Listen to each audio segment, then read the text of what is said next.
Nous allons démontrer la relation qui s'affiche à l'écran permettant de calculer le temps de demi-vie d'un élément radioactif à partir de sa constante radioactive.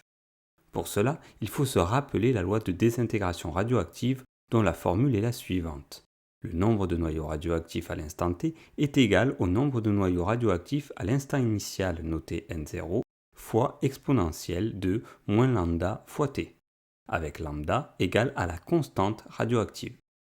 Nous allons partir de cette équation pour notre démonstration et remplacer t par t1,5, le temps de demi-vie. D'ailleurs, vous vous rappelez peut-être directement l'allure de la courbe associée à cette équation et la détermination graphique du temps de demi-vie qui correspond au temps pour lequel la population de noyaux radioactifs de départ a été divisée par 2, soit n0 divisé par 2.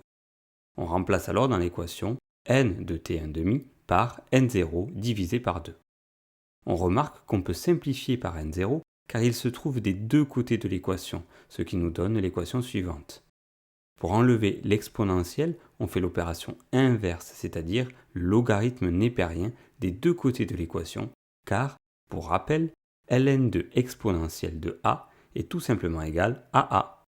Donc du côté droit, on peut donc enlever l'exponentielle, et du côté gauche, il faut se rappeler que ln de a divisé par b est égal à ln de a moins ln de b. Donc, ln de 1 divisé par 2 est égal à ln de 1 moins ln de 2.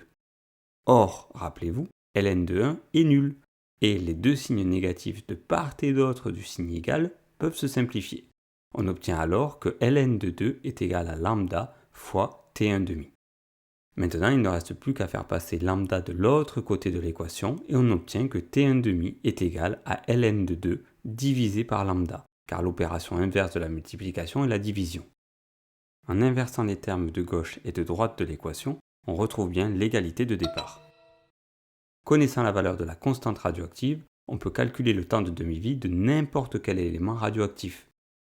Voilà, cette vidéo est terminée, j'espère qu'elle vous aura aidé, et n'hésitez pas à vous abonner pour ne rien louper. À bientôt!